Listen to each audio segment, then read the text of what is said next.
Assalamualaikum warahmatullahi wabarakatuh. Saya Naufal Odi Yunus Iwansyah dengan NIM 17103211032. Di sini saya akan mempresentasikan tentang kerawanan pangan di Indonesia dengan mata kuliah ketahanan pangan dan dosen pengampu yaitu Ibu Fevi Nurdiana. Langsung saja kita membuka presentasinya. Kerawanan pangan di Indonesia. Pengertian kerawanan pangan. Pangan merupakan kebutuhan dasar utama bagi manusia yang harus dipenuhi setiap saat.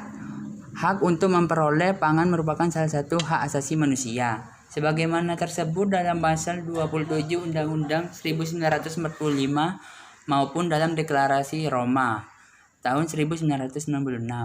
Pertimbangan tersebut mendasari terbitnya Undang-Undang Nomor 7 Tahun 1996 tentang pangan sebagai kebutuhan dasar dan salah satu hak asasi manusia. Pangan mempunyai arti peran yang sangat penting bagi kehidupan suatu bangsa. Ketersediaan pangan yang lebih kecil dibandingkan kebutuhannya dapat menciptakan ketidakstabilan ekonomi. Berbagai gejolak sosial dan politik dapat juga terjadi jika ketahanan pangan terganggu. Kondisi pangan yang kritis ini bahkan dapat membahayakan stabilitas ekonomi dan stabilitas nasional. Tujuan ketahanan pangan: 1. Mewujudkan ketahanan pangan yang berkelanjutan sehingga dapat menjamin pasokan pangan untuk memenuhi kebutuhan seluruh penduduk baik dari segi kualitas, kuantitas, keragaman, dan keamanannya sepanjang waktu dengan harga yang terjangkau. 2. Meningkatkan pendapatan petani dan keluarganya sehingga mampu memenuhi kebutuhan dasar hidupnya untuk mencapai kehidupan yang lebih sejahtera. Nomor 3. Mengurangi impor atau menyetop impor pangan dari negara lain. Faktor yang mempengaruhi: 1. Luas lahan. Makin banyak dan luas lahan untuk pertanian pangan, maka ketahanan pangan negara tersebut semakin baik. 2. Cuaca dan iklim. Pertanian lahan basah sangat bergantung pada kondisi jatuhnya musim. 3. Teknologi. Kemajuan teknologi sangat mempengaruhi produktivitas pertanian. Cara mengatasi kerawan pangan: 1.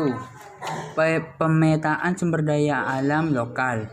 Lahan-lahan produktif di daerah terpencil itu dikelola dengan sebaik-baiknya untuk kebutuhan pangan. 2. Pengembalian kebutuhan pangan di daerah ke bahan pangan pokok yang utama yang sebenarnya. Pada era Orde Baru, kebutuhan pangan di Indonesia difokuskan untuk pangan beras. Padahal daerah Indonesia Timur itu makanan utamanya adalah sagu dan umbi-umbian. Oleh karena itu, dikembalikan saja ke makanan utama sebelumnya agar sesuai dengan keadaan alam sekitarnya. Perlindungan terhadap lahan produktif atau lahan hijau. Hal ini agar pengalihan fungsi lahan tidak terjadi dan menghabiskan lahan produktif itu, sehingga masyarakat sekitar bisa memanfaatkannya untuk kebutuhan pertanian pangan. 4. Pembangunan jaringan infrastruktur seperti jalan umum dan jalur pertanian juga meningkatkan. Hal ini berguna untuk mengirim bahan pangan masuk ke daerah terpencil dan juga bisa digunakan masyarakat untuk melakukan kegiatan ekonomi dengan menjual hasil pertaniannya. Peran penting ketahanan pangan. Pangan mempunyai arti patikan. Hal tersebut kemandirian pangan merupakan syarat untuk mutlak bagi ketahanan nasional. Salah satu langkah strategis untuk memelihara ketahanan nasional adalah melalui upaya mewujudkan kemandirian pangan. Bila ketersediaan pangan lebih kecil dibandingkan kebutuhannya, akan dapat menciptakan ketidakstabilan ekonomi. Berbagai gejolak sosial dan politik dapat juga terjadi jika ketahanan pangan terganggu. Kondisi pangan yang kritis ini bahkan dapat membahayakan stabilitas ekonomi dan stabilitas nasional. Di Indonesia, pangan identik dengan beras. Bila harga beras melambung tinggi tanpa bisa dikendalikan bisa memicu ketahanan nasional, seperti meroketnya harga batas di tahun 1967 sampai 1968. Kegagalan panen waktu itu memicu naiknya harga beras. Dampaknya memicu kerawanan sosial yang membahayakan stabilitas ekonomi dan stabilitas nasional.